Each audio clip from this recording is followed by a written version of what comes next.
Welcome back, intrepid learners, to the deep dive.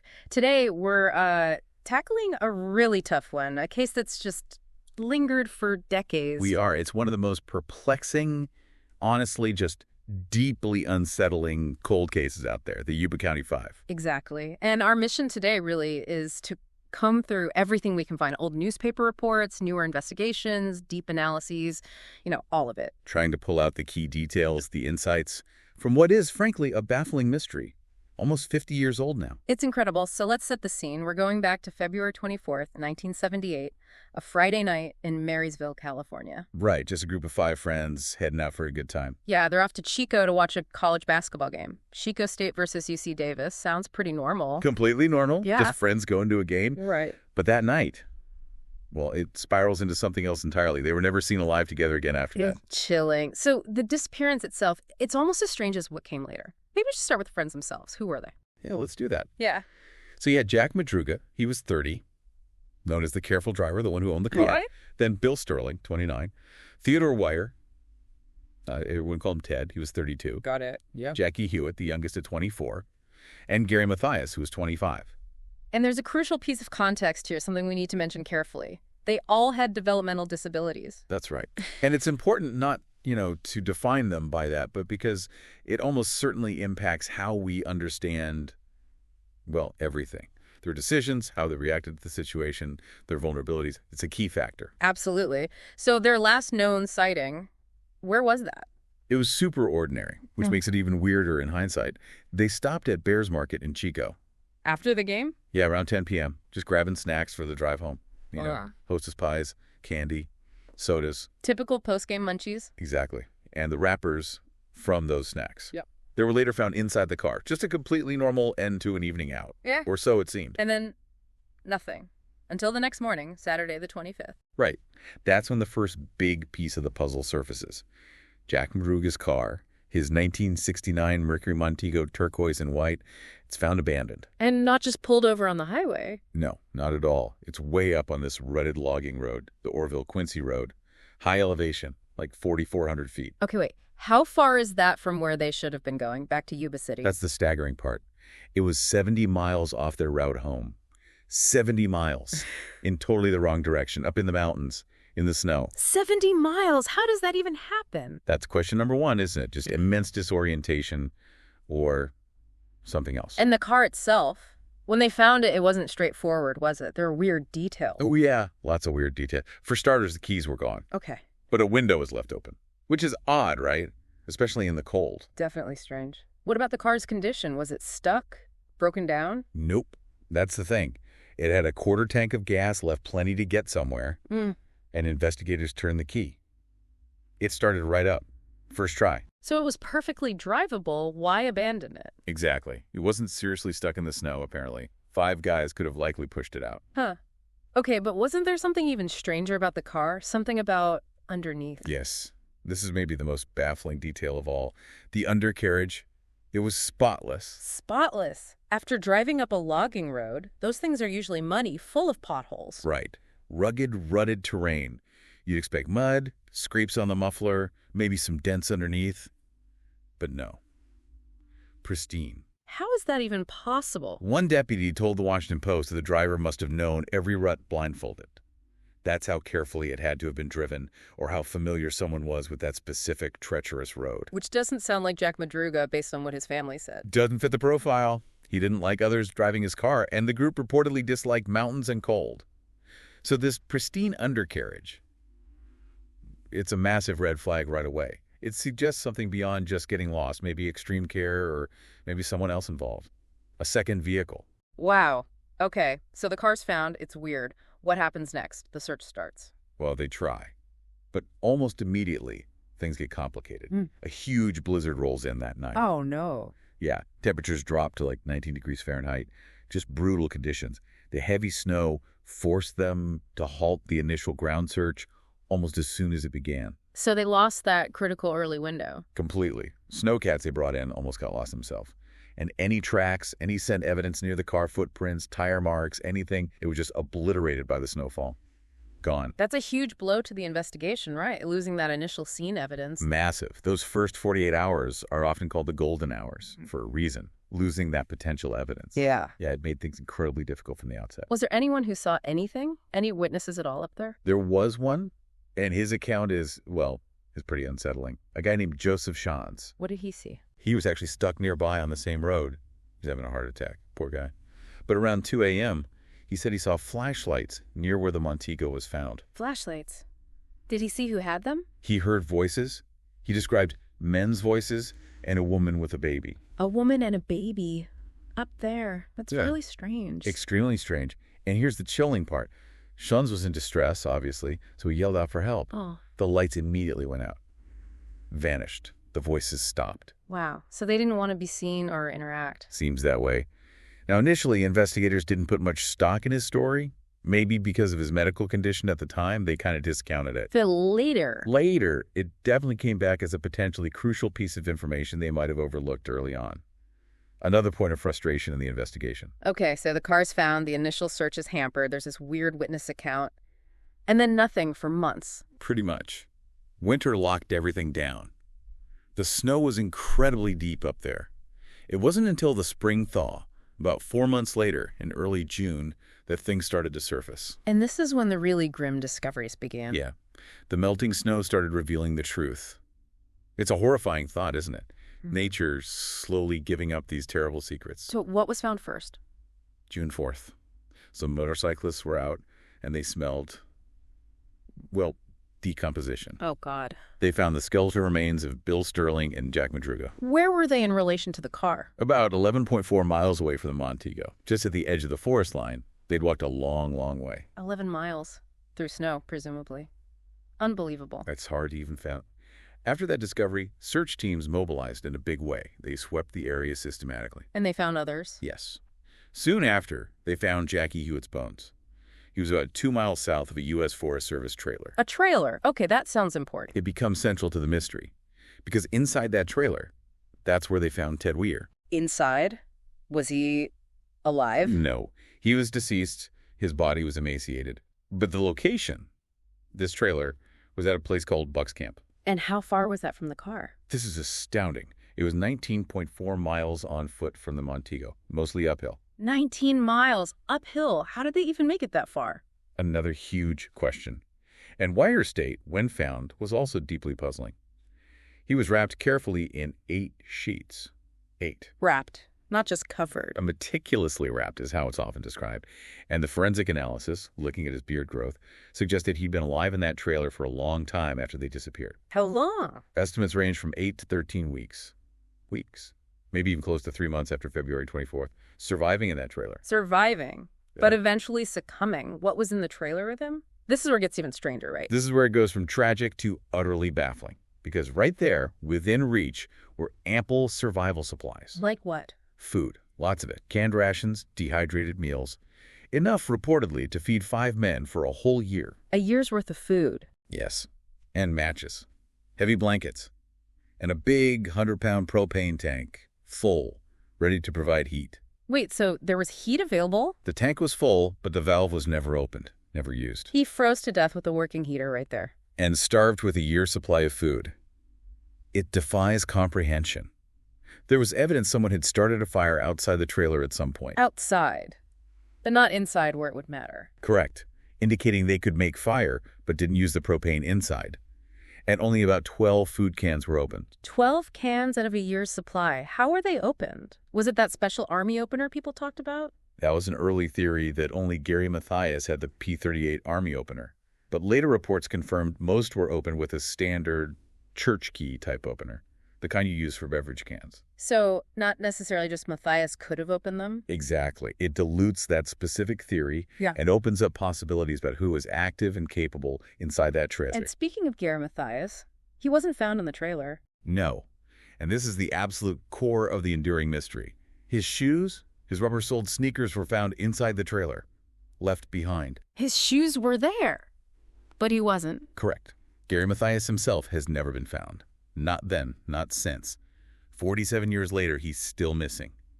vanished. He's the ultimate question mark in all of this. Absolutely. The central missing piece. Did he survive? Did he meet his end somewhere else? Was he involved somehow differently? We just don't know. Okay, let's really dig into these anomalies, because the more you hear, the stranger it gets. These are the red flag oddities, the things that just scream, something is wrong here. Exactly. And it's not just one thing, right? It's the collection of these oddities. Each one is weird on its own, but together, it's what makes this case so uniquely baffling. It resists easy answers. Completely. It raises that fundamental question. What on earth could explain this specific, bizarre combination of circumstances? It doesn't fit neatly anywhere. So let's start with oddity number 1, that insane drive, the wrong way drive, and the pristine undercarriage. Right. How does that car, Madruga's car, who apparently never let anyone else drive it, and whose friends hated the mountains and cold, end up 70 miles off course? On a terrible road. A terrible, rugged logging road. And somehow arrive with zero damage underneath. No mud, no scrapes. It's practically impossible under normal circumstances. Unless the driver was incredibly skilled on that specific road. Unless they weren't alone. Unless someone else familiar with that terrain was involved. Guiding them, escorting them, maybe even forcing them. The clean undercarriage really points away from just getting lost. It strongly implies something more complex was happening even before the car was abandoned. A second vehicle seems like a real possibility based on that detail alone. Okay, oddity number 2. The abandoned but drivable vehicle. We touched on this, but it's worth hammering home. Yeah, it's fundamental. The car worked. It had gas. It started. 5 guys. Why leave it? Why take the keys? It feels counterintuitive if you're just stranded and hoping for rescue. You'd stay with the car, or at least leave it so you could come back to it easily. Unless you were leaving in a hurry, or didn't intend to come back, or maybe someone else took the keys. It just doesn't align with simple, stranded hiker behavior. And this leads to that investigative mistake, right? The car handling. Yes, a really unfortunate one. The Montego was towed before they could properly dust it for latent prints or collect trace evidence. So any fingerprints from someone unknown, any fibers, anything like that? Potentially washed away by snowmelt, by the elements, by the towing process itself. A huge loss of potential forensic information right at the start. You can't get that back. Okay, oddity number 3. This one is maybe the most haunting. The trailer's survival failure. Yeah, Ted Weir. Starving, freezing, surrounded by everything he needed to survive. Food for a year. Matches, blankets, propane heat, ready to go. And he uses almost none of it.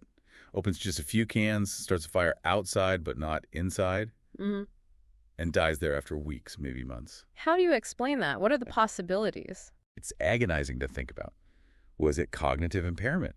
Did the disabilities, combined with extreme stress and cold, just overwhelm their ability to act rationally for survival? Or maybe fear.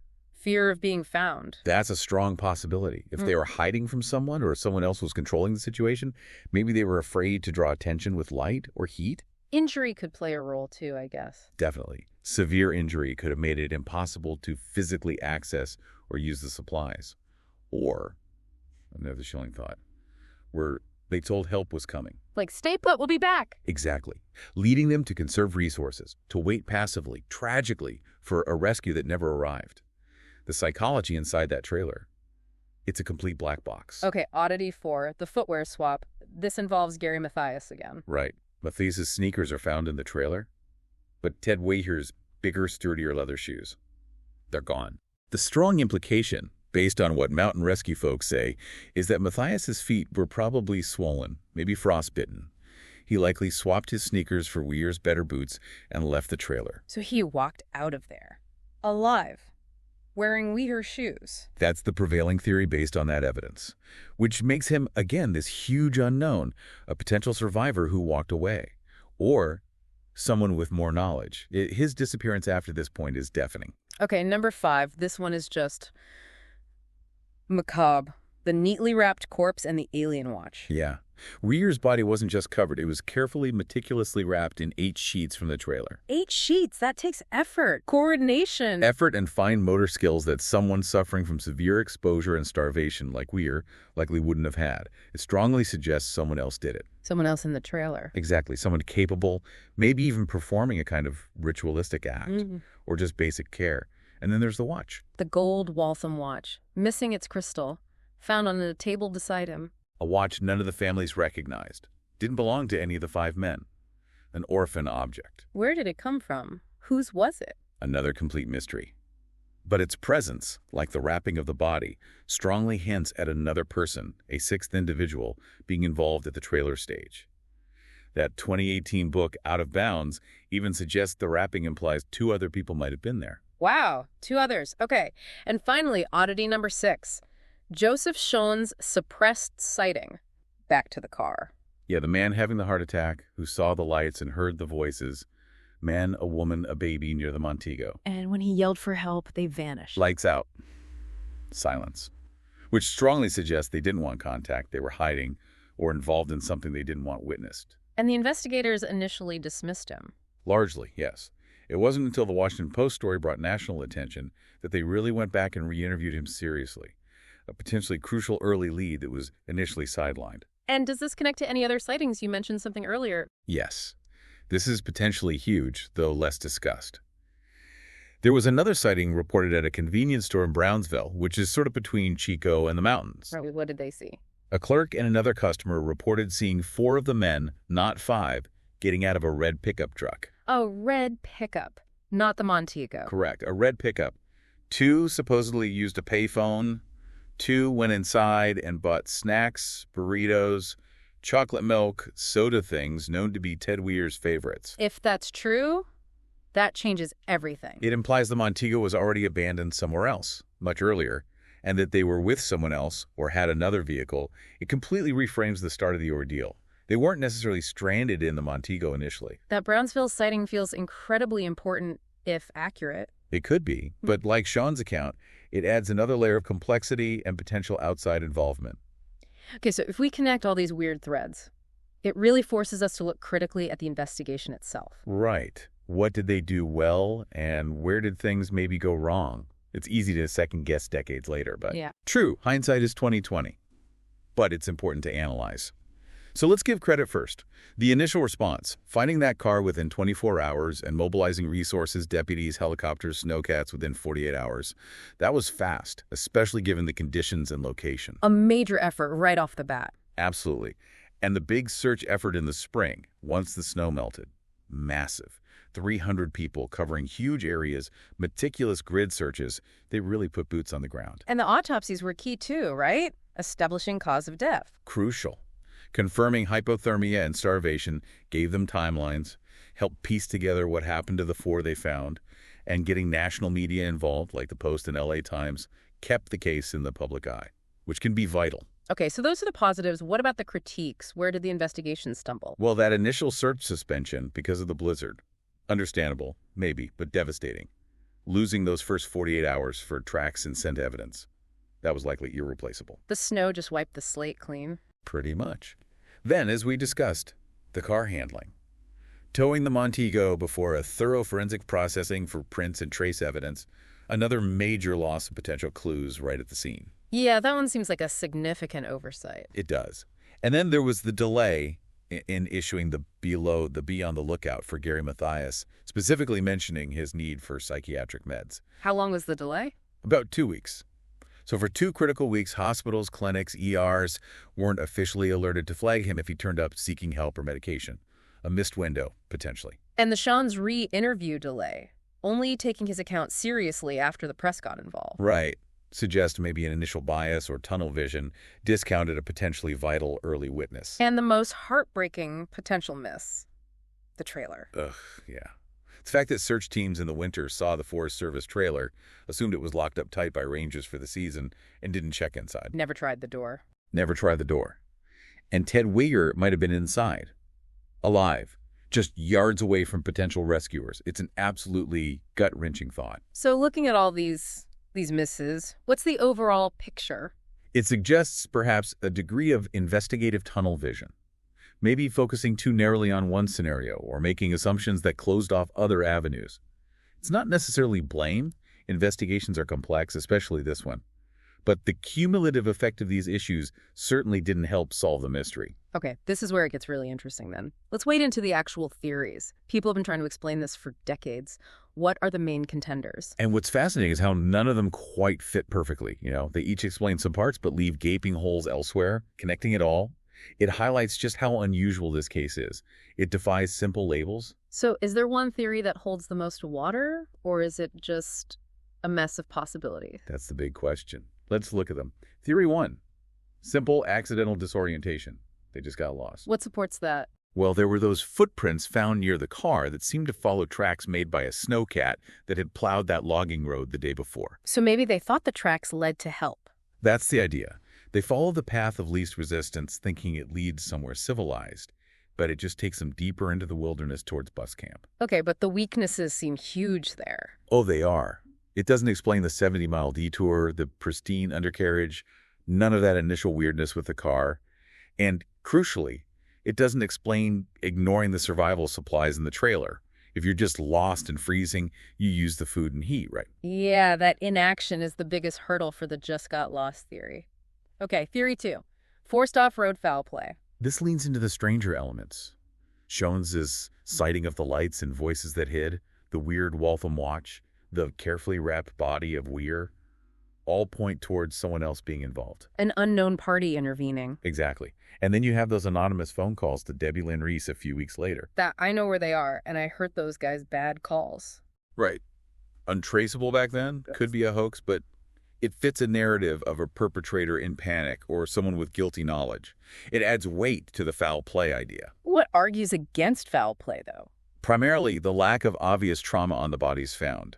No gunshots, no stab wounds, no clear signs of violence. And their wallets, cash, valuables all left untouched. Which is weird for a typical robbery or attack. Very weird. So if it was foul play, it wasn't a standard robbery-murder scenario. It had to be something different, more complex. Okay, theory 3. A Matthias psychotic break leading the group.